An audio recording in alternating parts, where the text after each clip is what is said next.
Welcome to an episode of the Let's Get Vulnerable podcast. I'm your host, Dr. Morgan Anderson, clinical psychologist, author of Love Magnet, and host of this amazing podcast. I'm so excited to have this conversation with you. This is one of my most requested topics. We are going to talk about pacing in early stages of dating, how to pace your emotional investment, how to pace your own brain in terms of how you're valuing the relationship and the beliefs you have. This is for that person who feels like they always jump in with both feet. They always find themselves being head over heels. And I want to give you some help and learn how to really slow it down. Okay. So for a lot of people, they find themselves going 65 in the 35-mile-an-hour zone. That's the best metaphor. You are speeding through the early stages of the relationship. And what happens is this is a lot of times connected to anxious attachment, right? Where we're saying, okay, I want this to work. I want this to be the one. And then we're falling into fantasy. We're falling into romanticizing. We're letting our brains fill in the dots, like fill in the missing pieces, connect the dots to what we haven't experienced and haven't seen. So maybe you've been on a couple dates, the person seems wonderful, and then you just find your brain going, well, hey, they would be an incredible husband. They would be an incredible father. I know we would enjoy traveling the world together. Like your brain will just start coming up with all of these fantasy ideas about this person, and you don't have the data to back it up. You have not gathered the data. As many of you know who've been a part of this community for years now, you know I love the term love scientist. You have to be a love scientist. You have to be willing to gather the data. When it comes to pacing and emotional investment in those early stages of dating, I want you to think about this. The investment needs to be supported by the amount of secure attachment that is built.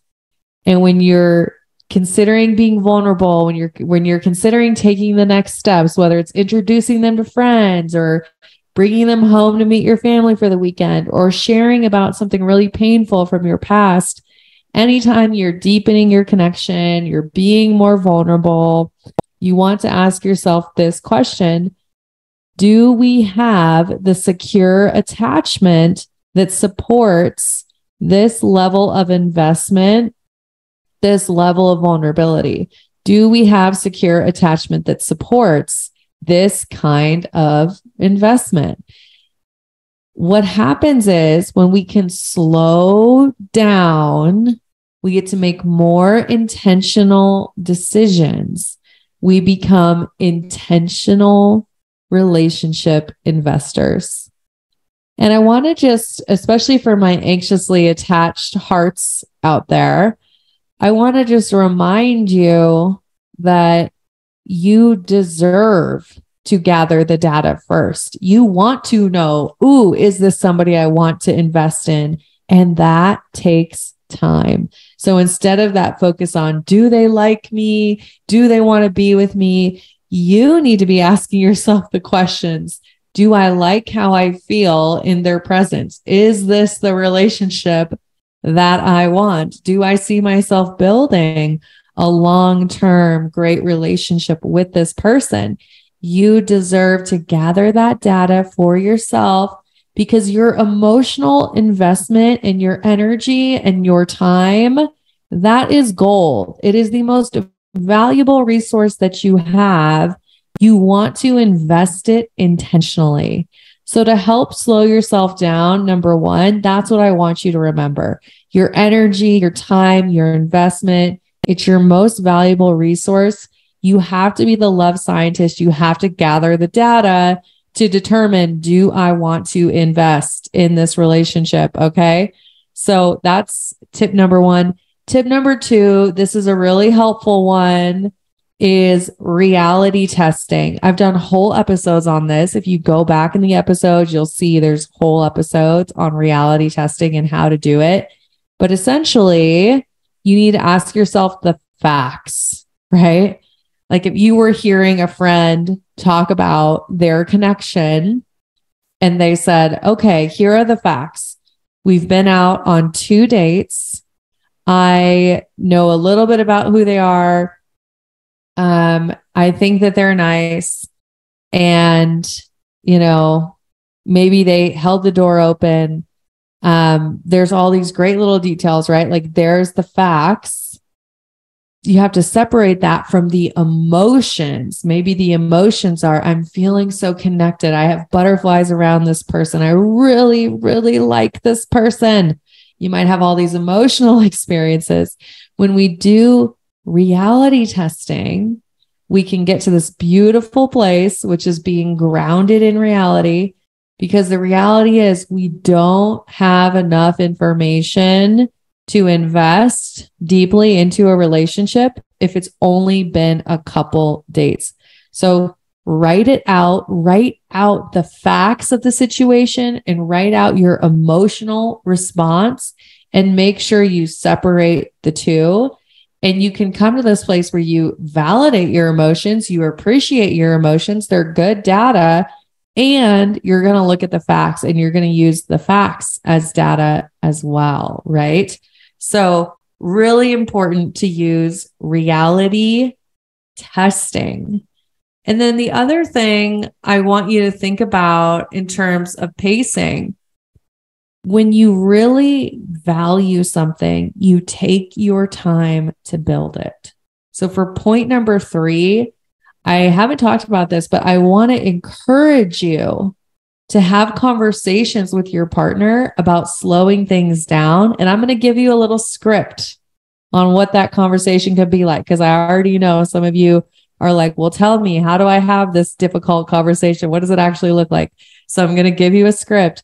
So for number 3, it's be willing to have conversations about slowing things down so that it's made so that both of you are aware. Because if you're just pulling away, if you're not wanting to spend as much time and you're not expressing why, that could lead to someone feeling really confused, especially if you started out going 90 miles an hour and then all of a sudden you're slowed down to 35. If you don't communicate that, you're going to really confuse someone. So for my 3rd tip with relationship pacing is to just have conversations about the pacing. Those of you who have read my book or maybe you've heard my OG episodes, you've heard me talk about the investment pool, the relationship investment pool. And you have to communicate about where you are in the pool. I don't know about you, but growing up, I learned to swim at a very young age, and I can imagine the pool. It was in Helena, Montana, and the feet were very largely displayed on the side of the pool. So there was, the 2 feet area, the 3 feet area, the 5 feet, the 6. It went all the way to 12. And what I take from that is if we can clearly kind of imagine, well, where am I in this relationship? Am I in the 7 feet and my partner's in the 3 feet? Or am I like not even dipping my toe in the water and just looking at the pool and I don't even want to put a bathing suit on and they're in the 7 feet? Okay. Have y'all been there? I know I have. I can distinctly remember some scenarios where someone was all in and I wasn't even in the pool. Okay. So we have to be able to communicate about where we are. And here's the script that I have for you. So what's really helpful is when we can position things in terms of why we're having a conversation. So you could say something like this: dear partner, right? Or like person who you're talking to, Are you open for a conversation about our relationship? I've been really enjoying getting to know you, and there's just something I really want to check in with you about. And then they say, yeah, of course, I'm open for it. And then you say this, because I care about you, I am thinking it would be best for both of us if we slow things down. Now, here's a really important thing to do. So if I just said that, that could be like a little alarming. So you want to say, I think it'd be really important if we slow things down. And what that looks like for me is insert what that looks like. Maybe it's only talking a few times a week, or only going on 1 to 2 dates a week instead of seeing each other 5-6 times a week, right? Like, express explicitly what it means to slow things down, particularly if someone has anxious attachment. They're going to hear that and they're going to immediately go into fight or flight mode and oh my gosh, am I being abandoned mode? So you want to explicitly express what it is that you need and what it looks like to slow things down. Notice in that script how I positioned it. Because I care about us, because I care about you and me and this relationship, and I want to do things right, I think it's going to be best for the long term if we slow things down. So, man, this is something I wish somebody would have told me in my 20s. So anyways, wherever you are in your dating journey, I hope that script helps you. I hope that those 3 points about relationship pacing really, really help you.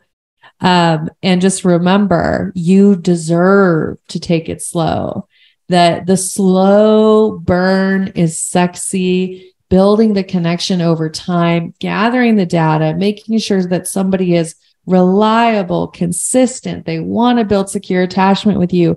That is the best way to build a relationship. Things that are worthwhile, they take time. You build a beautiful foundation, and then you can build a wonderful relationship house that lasts for a lifetime. Like, you have to take it slow. You have to be intentional. There's a quote, I think this is a Marines quote, might even be from Jocko. I can't remember, but I love this quote where they say, slow is fast, fast is smooth. Slow is fast, fast is smooth.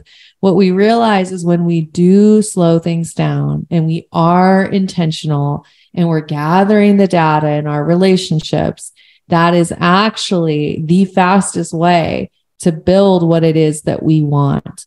When we're rushing things, when we're letting our emotions get the best of us, or we're letting our unhealed patterns get the best of us, we're going to sabotage every time. Okay.